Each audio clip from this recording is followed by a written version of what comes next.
Je vous entends très bien. Très bien. Est-ce que vous pouvez nous rapprocher davantage des particularités du secteur que vous représentez, notamment en chiffres et en entreprises opérant dedans? Alors, déjà, il faut préciser un point par rapport à l'imprimerie, que Oui. l'imprimerie est l'une des innovations qui ont contribué au développement de l'humanité et de la culture en général. Et si Mm. le papier et le carton représentent les supports les plus connus et les plus utilisés, il faut savoir que notre groupement implique aussi tout ce qui est impression sur tissu, sur verre et sur métal. Alors, c'est vrai que l'impact du Covid, il a touché plusieurs secteurs, industrie et services compris, mais nous pouvons dire que l'imprimerie elle a été impactée doublement. Pourquoi doublement? Parce que nous sommes une industrie plus ou moins transversale. Nous intégrons beaucoup de chaînes de production, notamment l'agroalimentaire. L'emballage dans le produit agroalimentaire est une matière première. Il n'est pas considéré comme un accessoire, mais comme une matière première. Si vous prenez le textile, nous sommes aussi dans la chaîne de production avec les étiquettes, avec l'impression directement sur tissu. Dans l'événementiel, on est intégré parce que nous faisons tout ce qui est décoration et impression et fabrication de son. Alors, le Covid, en quoi il nous a impacté? Parce que tous ces secteurs-là, ils ont été en arrêt et ça a impliqué que nous aussi, nous avons été obligés de s'arrêter aussi. Non, mais en fait, moi, ce que je voulais savoir, si vous le permettez, Tariq Sindi Lallouche, c'est de nous rapprocher en termes de chiffre d'affaires de cette filière-là. Bien sûr, tous segments confondus, mais aussi combien d'entreprises évoluent là-dedans et combien d'emplois sont concernés. Alors, en imprimerie, on a à peu près 3000 imprimeries à travers le Maroc Très qui bien. emploient plus ou moins, on est à peu près à 60 000 emplois directs. Et je pense autant en indirect, si on regroupe tous les importateurs de papier ou de matières premières et de consommables. Au niveau chiffre d'affaires, on n'a pas de chiffre exact parce que le secteur, il est varié, comme je vous ai dit, avec d'autres secteurs, notamment le textile, l'agroalimentaire et le reste, et on n'a pas des chiffres exacts. Parfait. Alors, si on devait parler justement sur ces impacts de la crise Covid-19, quelles sont d'ailleurs les filières les plus impactées? Alors, les filières de l'impression, comme je vous ai dit, vous avez d'abord tout ce qui est emballage, même si l'emballage, il a un petit peu profité de la première vague, parce que les gens ils se sont rués vers tout ce qui est achat agroalimentaire. Nous avons eu une demande, mais qui a complètement diminué après un mois. Le secteur événementiel, les imprimeries qui sont attachées à l'événementiel, ils ont été complètement en arrêt, surtout qu'on n'a pas de vision déjà par rapport à l'événementiel et son démarrage.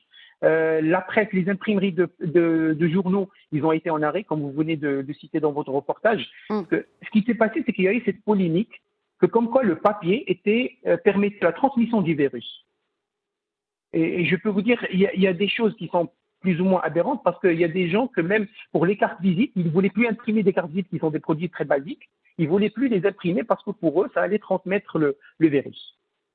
Je voudrais revenir au secteur de la presse, justement. Est-ce que vous pensez que la subvention de l'État à ce secteur a, selon vous, en tout cas, eu un impact sur votre activité? Oui, une subvention est toujours la bienvenue, ça c'est certain. C'est vrai que l'impact était que plus important et le préjudice, on ne va pas le ressentir maintenant.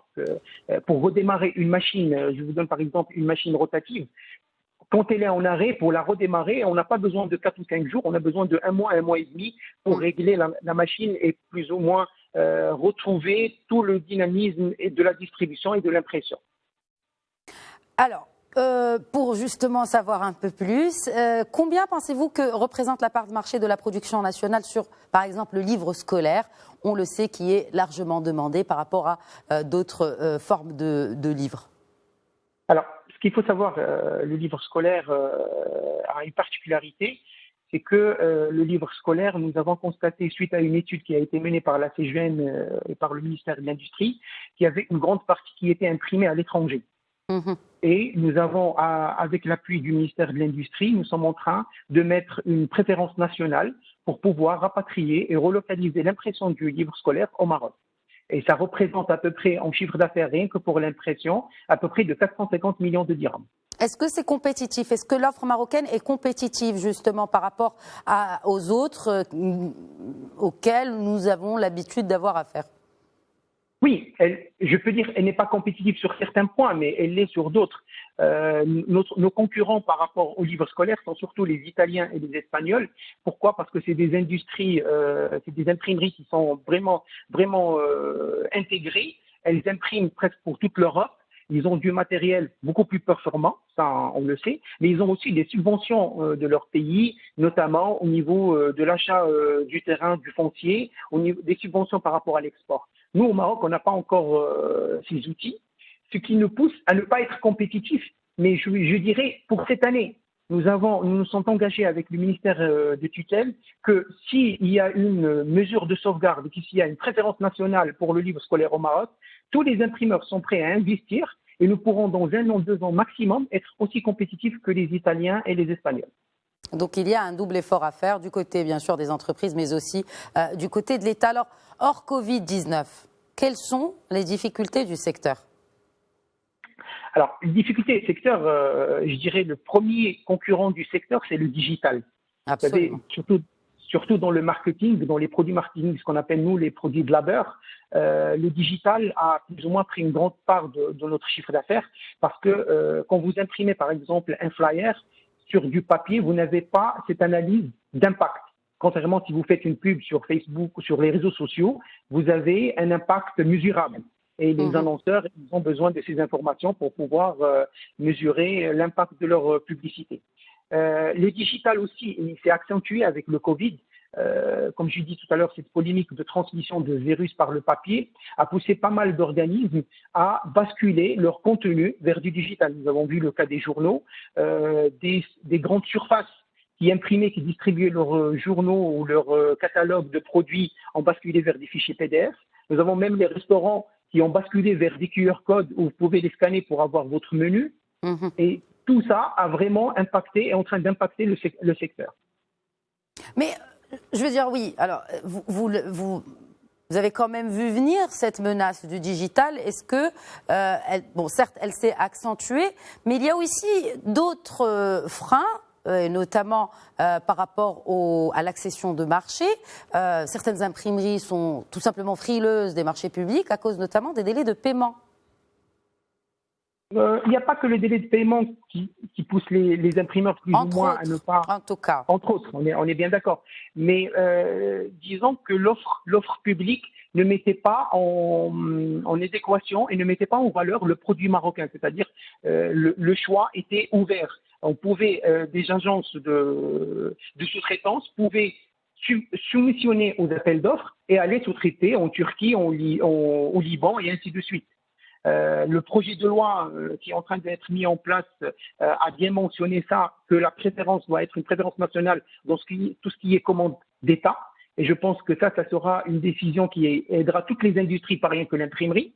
Vous savez que nous avons aussi constaté que le ministère de la Culture donne des subventions aux écrivains pour éditer les livres pour la promotion de la culture, mais nous avons malheureusement constaté qu'il y en a pas mal qui impriment en Turquie, au Liban, pour des raisons de prix ou de compétitivité.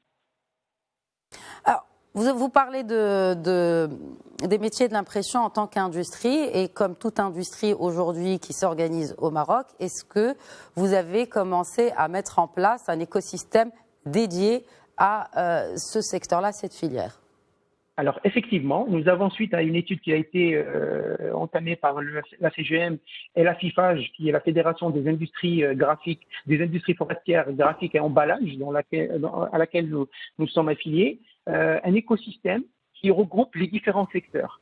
Et le livre scolaire va être l'élément phare de cet écosystème, et il ne va pas être rien qu'un écosystème. Nous sommes en train de mettre en place, et ça va être une première dans le Maghreb, une économie circulaire. Qu'est-ce que je veux dire par une économie circulaire? C'est que le livre scolaire va être produit à 100% au Maroc.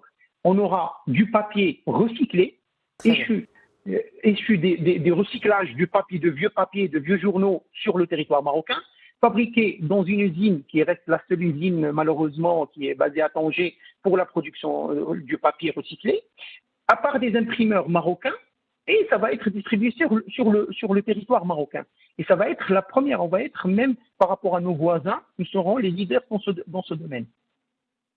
Très bien, merci beaucoup Tareq Sindhi Lalouche d'avoir répondu à nos questions.